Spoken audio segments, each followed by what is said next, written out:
கர்த்தாவே எங்களோடு பேசும், எங்களை உயிர்ப்பியும். தேவனுடைய ராஜ்யம் கட்டப்படும்படியாய் தேவன் அனுக்கிரகம் பண்ணுவீராக. கிருபை தாருங்க. இயேசு மூலம் ஜெபிக்கிறேன் ஜீவன் உள்ள தகப்பனே. ரைட். இயேசுவின் நாமத்தினாலே நீங்கள் ஆவியில் அனலாக இருந்தால் தான் உங்கள் ஓட்டம் முடிவடையும். நீங்கள் ஆவியில் அனலாக இருக்கிறது ஏதோ ஜெப கூட்டத்துக்கு ஓடி வர்றதும், ஏதோ காணிக்கையை கரெக்டாக கொடுக்குறதும், அல்லது வேதத்தை யாராவது வேத வசனத்தை சொன்னால் 10 வசனங்களை சொல்கிறதும், இது அனல் இல்லை. இது உங்கள் அல்லைய ஆவியில் அனல் இல்லை, சரீரத்தில் உங்களுடைய ஊத்து வேகம். ஆவியில் அனலாக இருப்பது என்பது உங்கள் மனசில், உங்கள் இருதயத்தில், ஆத்மாவில் படுகிற தவறு ஆகிய பாவங்களை உடனே நீங்கள் பரிசுத்தமாக்குவது ஆவியில் அனலாக இருப்பதின் அடையாளம். தேவனுடைய வார்த்தையின்படி நடக்க துடிப்பது அல்லது அதனுடைய சத்தியத்தின் பாரம்பரியத்தை கண்டுகொள்வது ஆவியில் அனலாக இருக்கக்கூடிய காரியங்கள். நீங்கள் இயேசுவை போல மாறுவதற்காக முயற்சி பண்ணுறீங்களா? அது ஆவியில் அனலாக இருக்கக்கூடிய காரியங்கள். ஆவியானவர் நடத்துதலை அதிகமாக உந்துதலை பெற்றவர்கள் ஆவியில் அனலாக இருக்கக்கூடிய காரியங்கள். நான் ஸ்டார்டிங் பீரியட்லலாம் இதை விட பல மடங்கு அனலாக இருந்தேன். எங்கே ஜெபக்கூட்டம் நடந்தாலும் போயிடுவேன். போனது மட்டுமல்ல, அங்கே சமையல் பண்ணால் நான் தான் போய் சமையல் பண்ணதுக்கு எல்லாமே ரெடியாக போய் நிற்பேன். கடைக்கு போனால் உடனே கடைக்கு போவேன், வைப்பேன். அதில் ரொம்ப இதாக இருப்பேன். எங்கே ஜெபக்கூட்டம் நடந்தாலும் அந்த ஜெபக்கூட்டம் நடக்கிற இடத்துல 6 மணிக்கு நடக்குன்னா 5:50 போயிடுவேன். எத்தனையோ இடங்கள் நல்லம்மாள்புரத்தில் தச்சநல்லூரில் அந்த சிமெண்ட்டு இருக்காது, தாளையத்தில் இறங்கி நல்லம்மாள்புரத்துக்கு போனோம். 6:30 மணிக்கு மீட்டிங். அந்த பிரதர் அந்த தாளையத்து சிமெண்ட் ஃபேக்ட்ரியில் ஒரு நல்ல பவருள்ள ஒரு வேலையை பார்க்குறாரு. அவர் வீட்டம்மா சித்தா டாக்டரு. அந்த வீட்டில் ஜெபக்கூட்டம். தாளையத்தில் இறங்கி பார்க்க பஸ்ஸே இல்லை. இப்போ ரொம்ப நேரம் கழித்து தெங்கலம்புதூர்னு ஒரு பஸ் வந்தது. தெங்கலத்தில் இறங்கி அடுத்தால கொஞ்சம் தூரம் நடக்கணும். நல்லமால்புரம் வண்டி கிடைக்கல.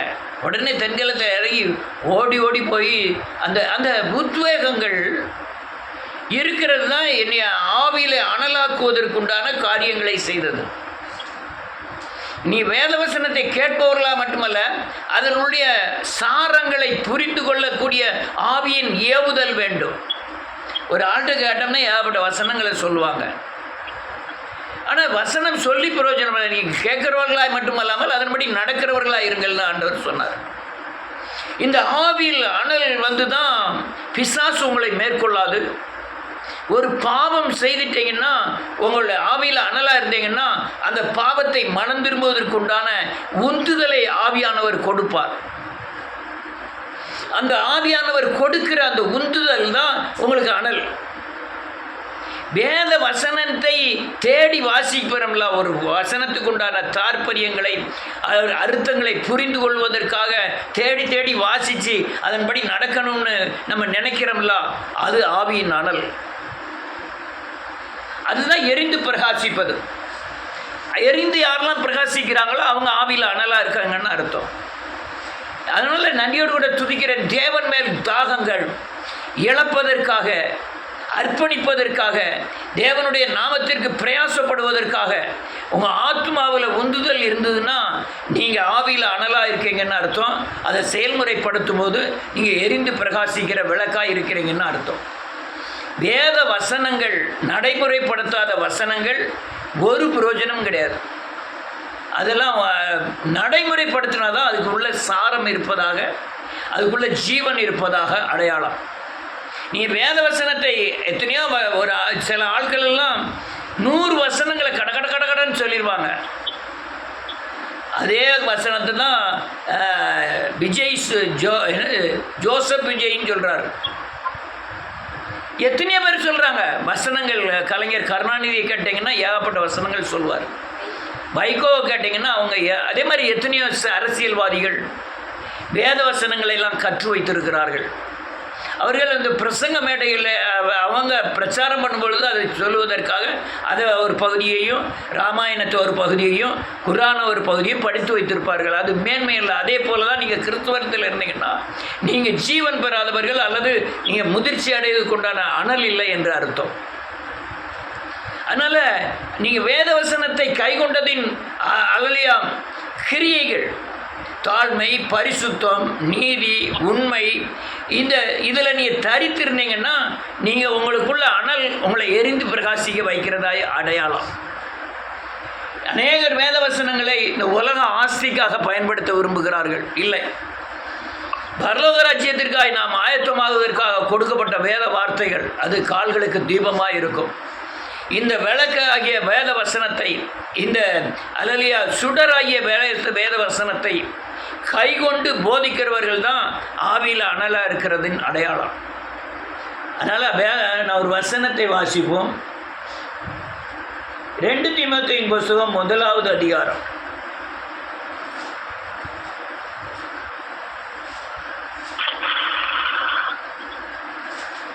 4வது வசனம்.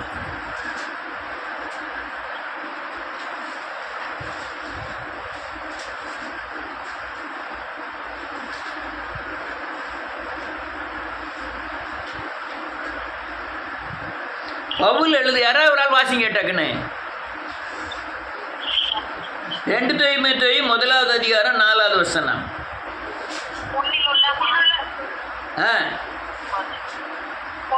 மாயமற்ற விசுவாசத்தை நினைவு கூறுகிறதினால் என் முன்னோர்கள் கொண்டு சுத்த மனசாட்சியோடு ஆராதித்து வரும் தேவனை நான் ஸ்தோத்திரிக்கிறேன். என்ன எழுதுறான் பாருங்க, அடுத்தாலையும் வாசிக்கணும்.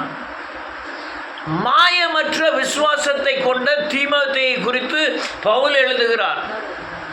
என்ன எழுதுகிறார்? அல்லேலூயா, என் முன்னோர்கள் சேவித்து வந்த தேவனை நான் சோத்தரிக்கிறேன். ஏன்னா உன்ட்ட மாயமற்ற ஒரு விசுவாசம் இருக்கு, தேவனை நம்புகிற விசுவாசம். இதெல்லாம் ஆவியில் அனலாக இருக்கக்கூடிய தன்மை, மாயமற்ற ஒரு விசுவாசத்தின் தன்மை. அல்லேலூயா, தீமோத்தேயுக்குள்ள வர காரணம் என்னன்னா, அதுக்கு அடுத்த வசனம், அந்த விசுவாசம் முந்தி பாட்டியாகிய லோபிசாலுக்குள்ளும் என் தமிழாகிய ஐனிகேயாளுக்குள்ளும் நிலைத்திருந்தது. அது உனக்குள்ளும் நிலைத்திருக்கிறது என்று நிச்சயித்திருக்கிறேன். என்ன எழுதுறான் பாருங்க. இது உங்க பாட்டிட்ட இருந்த விசுவாசம் உங்க தாயிட்ட வந்தது, தாய்க்கு இருந்த விசுவாசம் பிள்ளைக்குள்ள வந்தது. அந்த விசுவாசம் ஒவ்வொருவராய் எரிந்து பிரகாசிக்க செய்தது. தீமோத்தேயு யார் தெரியுமா? தாய் அல்லேலூயா நன்னியொரு யூத ஸ்திரீ, தகப்பன் கிரேக்க தகப்பன்.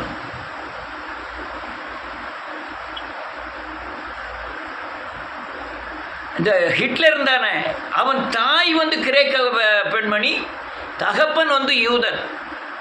அந்த ஹிட்லர் என்ன பண்ணிட்டான்? அல்லேலூயா, கொஞ்சம் பெரியவனாகி அந்த ராஜ்யம் அவன் கையில் வந்தவன யூதர்களை பூரா கொண்டான்.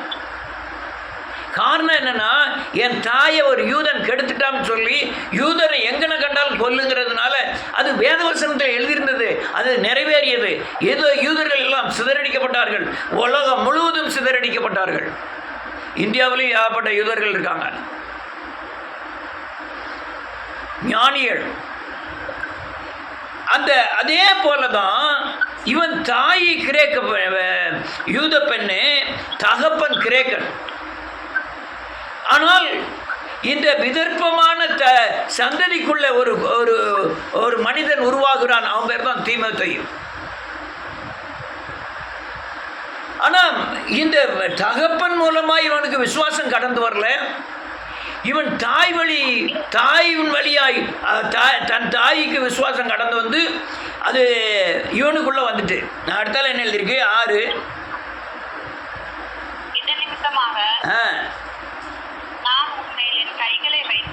ஆமென். உனக்கு உண்டான தேவ வரத்தை நீ அனல் மூட்டி எழுப்பி விடும்படி நினைப்பூட்டுகிறேன். இது தூந்து போயிருக்கு. தாயிட்ட இருந்து அல்லது உங்கள் பாட்டி ஆகிய லோகிசாலில் இருந்து ஐநேக்கியால உங்கள் தாய்க்குள்ளே வரும்போது அந்த விசுவாசம் இருந்தது, உனக்குள்ளே இருக்கு. ஆனால் அது அல்லையா அணைந்து போய் இருக்கிறது, குளிர அனலற்ற நிலையில் இருக்கிறது. நான் கையை வைக்கும்போது அதை நீ அனல் மூட்டி எழுப்பு அப்படின்னு எழுதியிருக்கு. அல்லேலூயா. நான் எல்லார் கையில் எல்லார் தலையிலையும் கை வைக்கிறது இல்லை.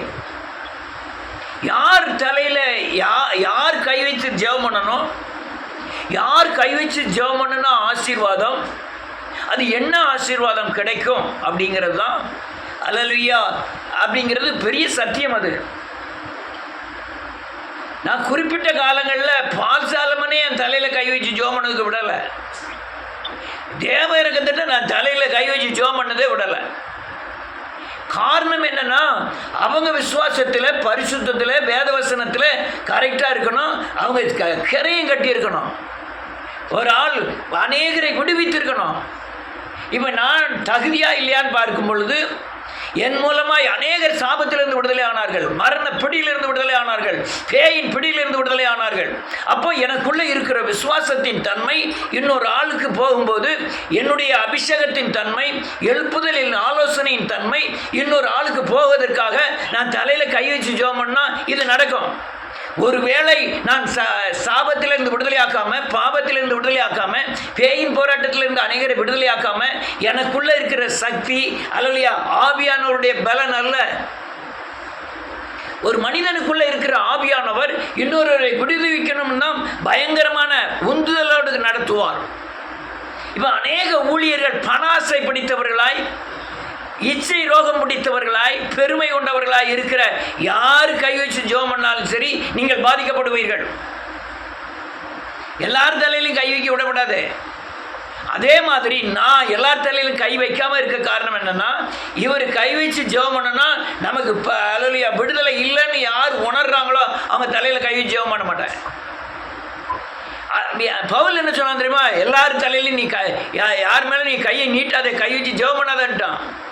எல்லாரும் தலையிலும் கை வச்சு ஜெபம் பண்ணாதேன்னு சொன்ன பவுல் இந்த தீமோத்தேயுக்கு கையில் தலையில் கை வச்சு ஜெபம் பண்ண காரணம் என்னன்னா, ஜெபம் பண்ண வருகிறவர்களுடைய தகுதிகள் இருக்கிறது, அவர்களுடைய விசுவாசம் இருக்கிறது, அவங்க தேவனை நம்ப வேண்டியதாக இருக்கிறது, வேதவசனத்தின்படி நடக்கிறவர்களாக இருக்க வேண்டியது இருக்கு.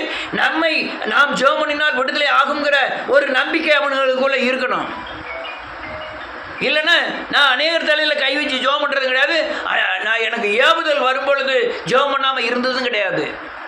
அவன் சொல்கிறான், பவுல் சொல்கிறான், தீமோத்தேயுவே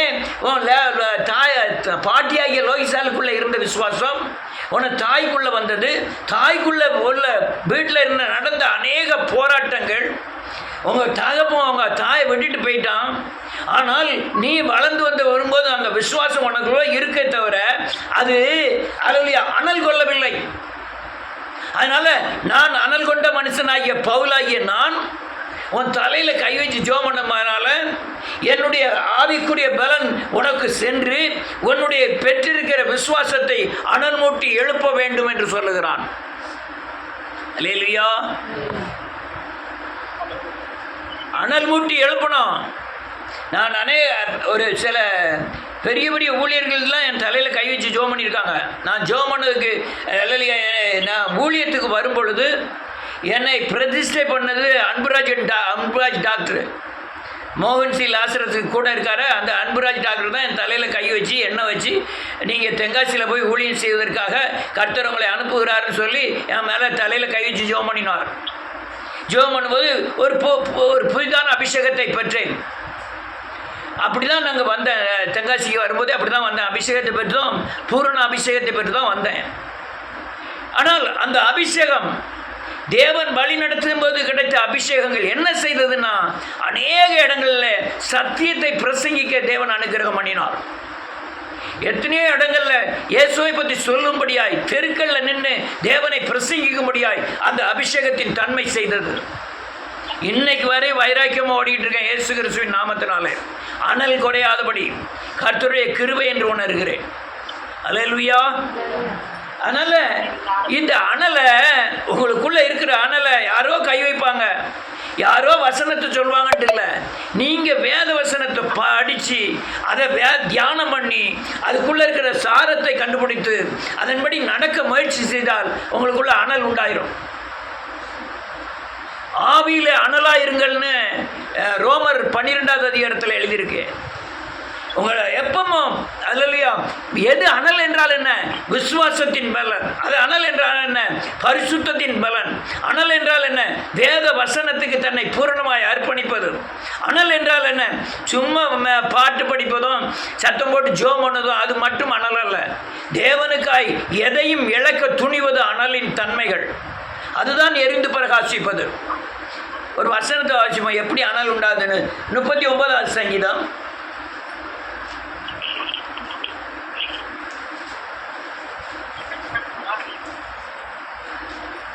1, 2, 3.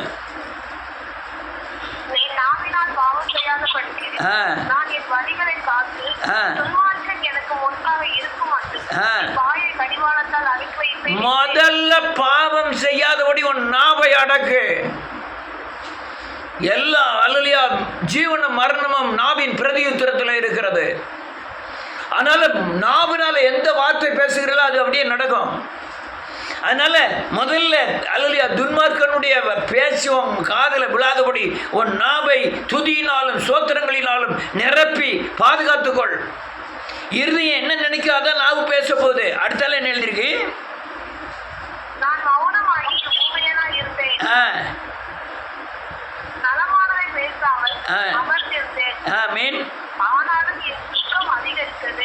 வேதம் சொல்லுது, நீங்க சொல்ற மாதிரியே நான் மௌனமாய் ஊமையாக தான் இருந்தேன், நலமானதை கூட பேசாம உட்கார்ந்துக்கிட்டு இருந்தேன்.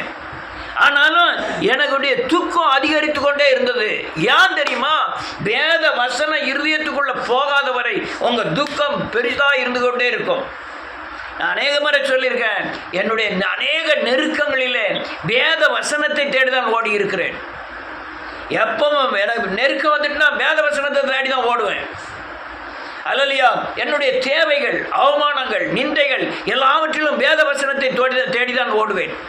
வேத வசனத்துக்குள்ள உங்க வாழ்க்கைக்குள்ள எல்லா பதிலும் அங்கதான் இருக்கு.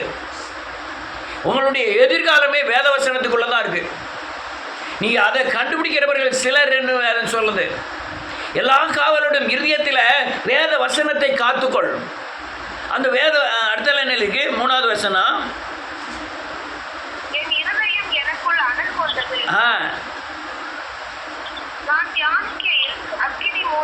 ஆமென். என்ன எழுதியிருக்க? வேத வசனத்தை நான் என்ன செய்தேன்? தியானித்து கொண்டே இருந்தேன். சும்மா யாரும் சரி, ஒரு தாள் எடுங்க, ஒரு பேனாவை எடுங்க, ஒரு சப்ஜெக்ட் எடுங்க, உங்கள் தேவையை எடுத்து வைங்க. அது பைபிளில் இருக்கிற அநேக காரியங்களை ஆலோசனை உங்கள் தேவைக்கோ உங்களுடைய நோக்கங்களுக்கோ உங்கள் திட்டங்களுக்கு ஏற்ற வேத வசனங்களை எழுதி வைங்க. எழுதி வைத்து அது அந்த அந்த சரித்திரத்துக்குள்ள அந்த வசனம் எப்படி வந்தது, ஏன் வந்தது, இதே மாதிரி எனக்கும் செய்வார் அப்படிங்கிற விசுவாசம் வரட்டும். இதை 4 தடவை வாசிங்க. தாவீது அல்லையா எப்படி நடந்து கொண்டார், எப்படி அல்லையா அவருடைய வாழ்க்கையில் ஜெயித்தார் என்பதை வாசிங்க. நீங்கள் அப்படி வாசித்து தியானம் பண்ணாதான் உங்கள் இருதயம் அனல் கொள்ளும், அக்கினி மயமாய் மாறிடும். அக்கினி ஒரு வசனம் உங்களுக்கு தேவன் உங்களுக்கு இருதயத்தில் அனுப்பினார்னா உங்கள் இருதயம் அனல் கொண்டு விடும். நான் அநேக நேரத்தில் வேத வசனங்கள் என்னை உயிர்ப்பித்திருக்கிறது. பல நேரங்களில் வேதவசனத்தை அதிகமாக அறிக்கை செய்வேன். வாயில் வாரது பூராமே வேதவசனமாக இருக்கும். அதுவும் நீங்கள் சாதாரண முறையில் சொல்கிற வேதவசனத்தை காட்டிலும் நல்ல ஜெபம் பண்ணி மனம் திரும்பி பாவமன்னிப்பு நிச்சயத்தை பெற்று வேதவசனத்தை உங்கள் காரியத்துக்கு ஏற்ற வேதவசனத்தை சொல்ல ஆரம்பிச்சிங்கன்னா வாயை மட்டும் திறந்தா போதும், ஆவியானவர் வார்த்தையினாலே நிரப்பிடுவார். உங்களுக்கு தெரியாத அநேக வசனங்கள் கூட உங்கள் வாயில் வந்துக்கிட்டே இருக்கும். அதுதான் அனல். சில நேரத்துக்கு நான் பிரசங்கம் பண்ண ஒரு காரியத்தை எடுத்துகிட்டு போயிருப்பேன். அந்த எல்லாமே பிரசங்கமே மாறி போயிடும். மாறி போயிடும் மட்டுமல்ல, அது என் வாயிலிருந்து அநேக வசனங்களும் அநேக ஆலோசனைகளும் சத்தியங்களும் அது எனக்கு பிரயோஜனம், உங்களுக்கு பிரயோஜனமாக இருக்கா இல்லையா, கேட்குறீங்களா இல்லையா? ஆனால் எனக்கு பயங்கரமாக பிரயோஜனமாக இருந்திருக்கு. என்னை விடுதலை ஆகியிருக்கிறது வேத வசனங்கள். அதனால அக்னியா இருக்கணும், அனலா இருக்கணும். எப்பவும் பரிசுத்தத்தில் அக்னியா இருக்கணும், விசுவாசத்தில் அக்னியா இருக்கணும், வேத வசனத்தில் அக்னியா இருக்கணும், அல்லது அபிஷேகத்தில் அனலா இருக்கணும், துதிக்கிறதுல அனலா இருக்கணும். அநேகர் அந்த பவர் தன்மை இல்லை. என்னமோ யானா தானான்னு, என்னமோ நடக்கும், என்னமோ வாழும், அதெல்லாம் இல்லை. உங்களுக்குள்ள இருக்கிறவர் உலகத்தில் இருப்பவரை பார்க்கலும் உங்களுக்குள்ள இருக்கிற பெரியவர். இன்னொரு வசனத்தை வாசிப்போம். 1 ராஜாக்களின் புஸ்தகம் 1வது அதிகாரம்.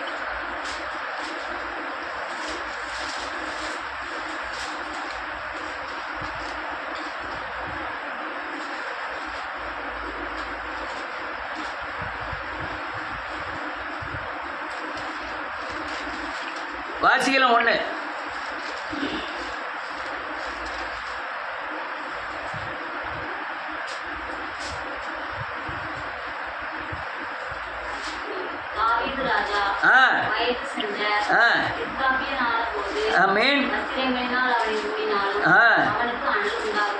ஆமீன். இப்போ இது நான் என்ன சொல்றதுன்னு, அவனுக்கு வயசு 110 வயசு ஆயிட்டு எந்திரிச்சு நடக்க முடியல. அவன் உடம்புல அனல் இல்லை. அனல் உண்டாக்க ஒரு சிறு நீ அந்த அந்த அதாவது கல்யாணம் அந்த அந்த காரியத்தை எழுதலை. இது ஆவிக்குரிய ஆவிக்குரிய அனல் மூட்ட காரியத்தை குறித்து எழுதப்பட்டிருக்கிறது. இந்த இந்த ராஜாவுக்கு தன்னை சுற்றி நடக்கிற பயங்கரமான அரசியல் போராட்டம். ஒரு மகன் அப்சலோம் இறந்துட்டான், அடுத்த மகன் எந்திரிக்க அதோனியா. ராஜா சாக போறாரு, அடுத்த ராஜாவை தான் ஆயிரணும்ட்டு அநேக வேலையாட்களும் குதிரைகளையும் சேர்த்து ஆசாரியர்களை சேர்த்து இவன் அபிஷேகம் பண்ணி தன்னை ராஜாவாக அறிவிக்க போகிறான். இங்க ஏற்கனவே பத்சபால் இருக்கா, பத்சபால் மகனை நான் ராஜாவாக்குறேன்ட்டு அவன் வாக்கு கொடுத்துருக்கிறான். யாரு? அல்லேலூயா, தாவீது. அவனும் பெரிய பையனாயிட்டான், சாலமோன்.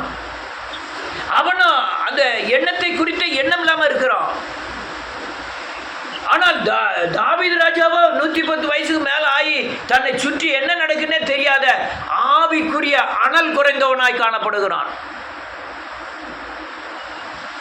இந்த அனல் குறைந்தத சரியானதான் இந்த அரசியல் பெரிய போராட்டத்துக்கோ, உங்க குடும்ப போராட்டத்துக்கோ, உங்க வீட்டில் இருக்கிற சாபத்தின் போராட்டத்துக்கோ ஒரு சரியான விடுதலை உண்டாகும்.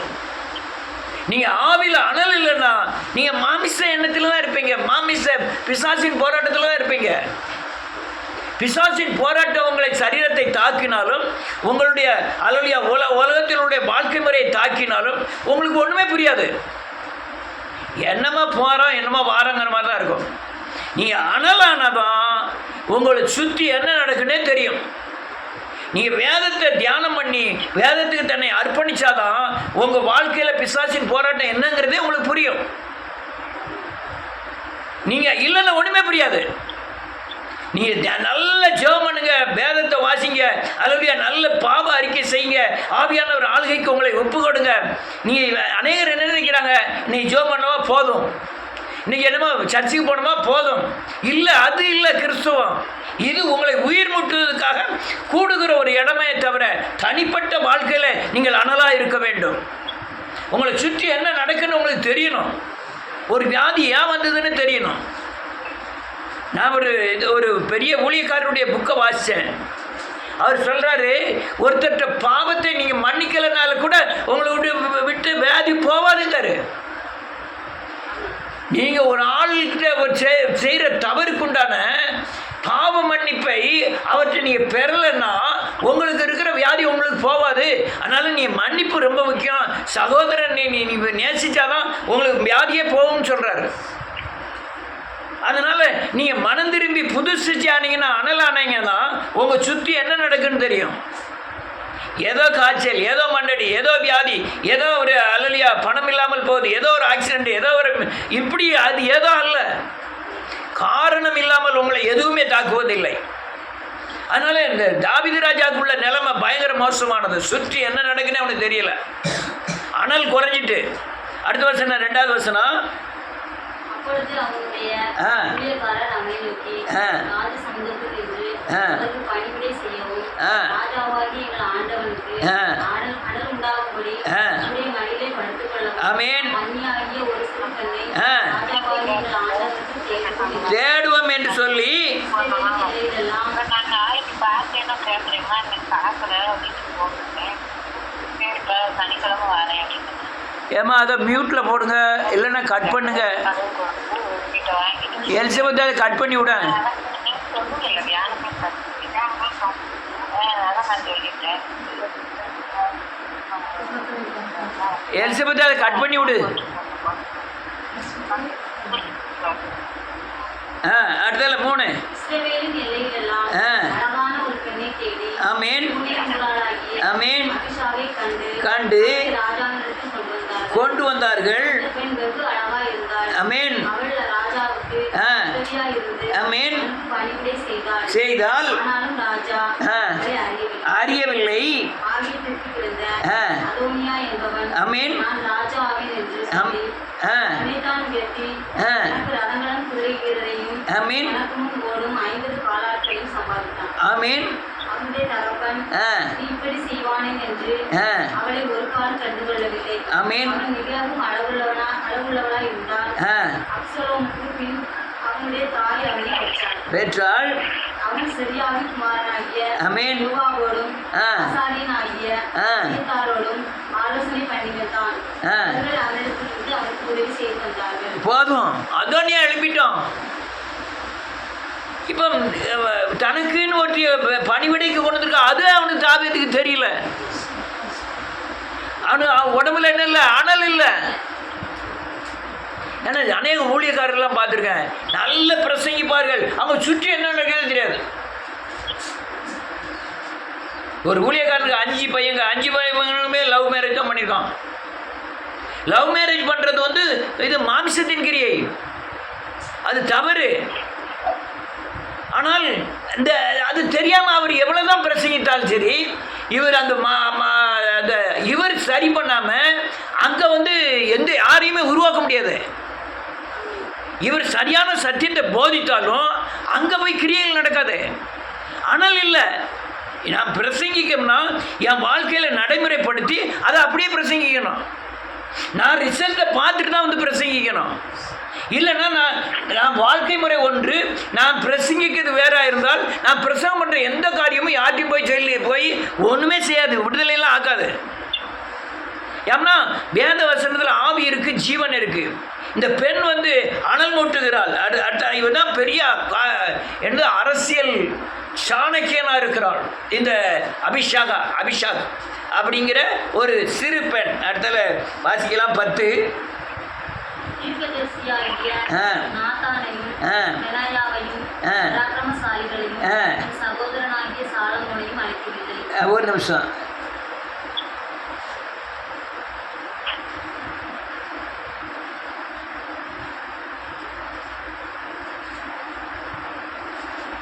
அடுத்து 11. அப்பொழுது நாத்தான் ஆ சாலமோனின் தாயாகிய ஆமென் பத்சேபாளின் ஆ நம்முடைய ஆண்டவனாகிய ஆமென் தாவீதுக்கு தெரியாமல் ஆ தாவீதின் குமாரனாகிய ஆ அதோனியா ராஜாவாகிற செய்தியை கேட்கவில்லையா? நல்ல கேளுங்க. பயங்கரமான அவமானத்தில் பிறந்தவன் தான் சாலமோன். இவன் யூத குலத்தில் அலலியா நடியோடு யூத குலத்தில் தான் சாலமோனும் ஒரு தாவீதும் பத்சேபாலும் உரியாவும் கூட தாவீதுக்கு வம்சவழியில் வந்த சொந்தக்காரர்கள். அவன் வேலைக்காரனாக இருக்கான், இவன் ராஜாவாக இருக்கான். இவன் போர்ச்சவனுடைய மனைவி எடுத்துக்கிட்டதுக்காண்டி சொந்தக்காரனாக உரியாவே கொண்டுருந்தான். ஆனால் கொண்டு இங்கே மகன் பிறந்துட்டான், மகன் பிறந்திருக்கான். இவன் ஊரில் பூரா பயங்கர கேவலம். ஏன்னா இன்னொருத்த மனைவியை கொண்டு இருக்கான், கணவனை கொண்டு இருக்கான், மனைவியை எடுத்துக்கிட்டான். அதனால பிறந்தவன் தான் சாலமோன். இந்த கேவலத்தில் அல்லேலூயா, அதாவது அவமான சின்னம் சாலமோன். அவனை கொண்டு போய் ராஜாவாக்குறதுக்கு தான் இந்த அபிஷேகங்கிறவளை கொண்டு ராஜாவுக்கு அனல் மூட்டுகிறாள். அல்லேலூயா. என்ன அனல் மூட்டுகிறாள்? உட்கார வச்சு சொல்லுவாங்க, வாமா வாயா, உன்னை சுற்றி இவ்வளோ காரியம் நடந்துக்கிட்டு இருக்கு, நீ உனக்கு தெரியாமல் படுத்திருக்க. நீ ஒருவேளை அதோனியா முதல்ல அந்த ராஜாவாயிட்டோம்னா முதல்ல காலி ஆகுறது சாலமோன் தான். நீ சாலமோனுக்கு வாக்கு பண்ணியிருக்க, உன் ஜீவனை கொடுத்து வாக்கு பண்ணியிருக்க, உன்னை ராஜாவாக்க வேண்டும் பத்சபாள்கிட்ட சொல்லியிருக்க. ஒருவேளை அதோனியா வந்துட்டான்னா முதல் அரெஸ்ட் பண்ணது பத்சபாலை தான் பண்ணுவான். ஏன்னா அவன் தான் ராஜாவுக்கு உண்டான அல்லேலூயா தகுதியை பெற்றிருக்கிறான், அவன்கிட்ட வாக்கு பெற்றிருக்கிறான். யார்? தாவீதுகிட்ட. இதெல்லாம் சொல்லி அபிஷேகம் வந்து அனல் முட்டுகிறாள். என்ன செஞ்சிட்டு இருக்க? ஏன் அப்படி படுத்திருக்க? எந்தி உன்னை சுற்றி இந்த காரியம் நடக்கு, எந்தி அப்படின்னோட தான் அவன் எந்திக்க ஆரம்பிக்கான். உடனே தான் வாரா பாருங்க, இயேசுவின் நாமத்தினாலே 16வது வசனம். டக்குன்னு வாசிங்க, வேற செல்லனாலும் வாசிக்கலாம். 16.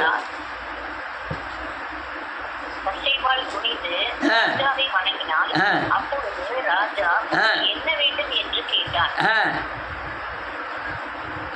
அவன், என் ஆண்டவனே, எனக்கு பின் உன் குமாரனாகிய சாலமோன் ராஜாவாகி உடனே என் சிங்காசனத்தின் மேல் வீட்டிருப்பான் என்று உம்முடைய தேவனாகிய கர்த்தரை கொண்டு உமது அடியாருக்கு ஆணையிட்டேன். இப்போ என்ன அனல் மூட்டின முறை என்ன நடக்குன்னு பாருங்க. முதல்ல பக்கத்தில் வாரது யாருன்னே தெரியல. ஏன் வஸ்திரத்தை மூடும் போது கூட அவன் வஸ்திரத்தில் மூடுதமா இல்லையாங்கிறது அவனுக்கு அனல் இல்லை. முதல் வருஷம் அப்படி தான் சொல்லுது, போர்வை போட்டு மூணுனாலும் அனல் இல்லைன்னு தான் சொல்லுது. கிட்ட வந்து யார் பேச. ஆனால் இந்த அபிஷேகங்கிறவா காரியத்தை பூரா சொல்லி பிசாசு இப்படிலாம் வாரம், நீ என்ன இப்படி படுத்து கிடக்க, ராஜ்யம் இப்படிலாம் ஆக போகுதுன்னு சொல்ல உடனே இவன் 10 பேர் வரும்போதே கவனிக்கான். இவன் பேசுகிறான், அதை கேட்கான். சொல்லுது புரியுதா? அதுனே அவன்கிட்ட என்ன இல்லை, அனல் இல்லை. இவன் அனல் ஏற்படுத்துகிற உடனே டக்குன்னு உட்காந்து கேட்க ஆரம்பிச்சான். என்ன விஷயம்? இவன் தலையை குடிஞ்சு விவரம் முறை சொல்லலாம். அவ்வளோத்தையும் கேட்கக்கூடிய பலன் வந்துட்டு அவனுக்கு. யாருக்கு? தாவீதுக்கு. அடுத்தால 17வது வசனம். அதற்கு அவன், என் ஆண்டவனே, எனக்கு பின் என் குமாரனாகிய சாலமோன் ராஜாவாகி அவனே என் சிங்காசனத்தின் மேல் வீற்றிருப்பான் என்று நீர் உம்முடைய தேவனாகிய கர்த்தரை கொண்டு அடியாளுக்கு ஆணையிட்டு கொடுத்திருக்கிறார். எனக்கு சத்தியம் பண்ணி கொடுத்துருக்காரு. இப்போதான் எனக்கு ஞாபகம் வருது. ஆமாம், அனல் உண்டாயிட்டு. ஒருவேளை நம்ம அனல் இல்லாமல் இருந்தோம்னா, அதோனியா வந்தோம்னா நம்மளே என்ன செஞ்சிருவான்? க்ளோஸ் பண்ணிடுவான். ஆக்சுவலாக ராஜாவே க்ளோஸ் பண்ணு பார்க்கான். யாரு? சொந்த மாமன், மூத்த மாமன் ராஜாவே க்ளோஸ் பண்ணிட்டு அவன் ராஜாவான்னு பார்க்கான். அவன் இறந்துட்டான். அதே காரியத்தை தான் இவன் என்ன செய்வான்? செய்வான். 110 வயசுக்கு அப்புறம் இவன் என்ன பண்ண ராத்திரியோட ராத்திரி தாவீதே கொண்டுருவான், பத்சபாலை கொண்டுருவான். உடனே தான் அனல் உண்டாயிருது. இவனுக்கு மண்டை வேலை செய்ய ஆரம்பிக்கு. அனல் இல்லாமல் உங்கள் மண்டலம் ஒன்றும் வேலை செய்யாது. அனல் ஆகணும். தனிப்பட்ட முறை ஜபங்கள், வேதவசனத்தின்படி நடத்தல், பரிசுத்தமாகுதல், அல்லேலூயா தேவனுக்காய் வைராக்கியமாய் நிற்குதல், பரிசுத்தமாகுது ரொம்ப முக்கியம். மனம் திரும்பி பாவமன்னிப்பு நிச்சயத்தை பெற்றதான் உங்கள் ஆவிக்குரிய கண்களே திறக்கப்படும். வேதவசனத்தின்படி நடந்தால் தான் உங்கள் கண்களே திறக்கப்படும். அல்லேலூயா விசுவாசத்தின் பலன் இருந்தால் தான் உங்கள் கண்களே திறக்கப்படும். இன்னைக்கு தாவீது படுத்தவன், 110 வயசுக்கு அப்புறம் படுத்தவன், சாகக்கூடியவன் எந்திரிச்சிட்டான். அடுத்தல என்ன சொல்லலாம் பாருங்க. 2வது வசனம். 2-3 2 தானா? இல்லை இல்லை இல்லை 18.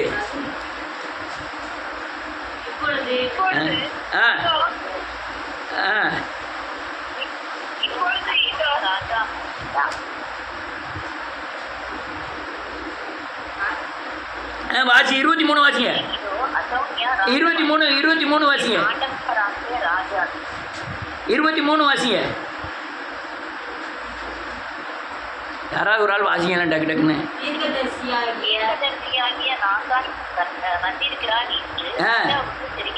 ஆமென். அவன் ராஜாவுக்கு முன்பாக பிரவேசித்து ராஜாவை வணங்கினான்.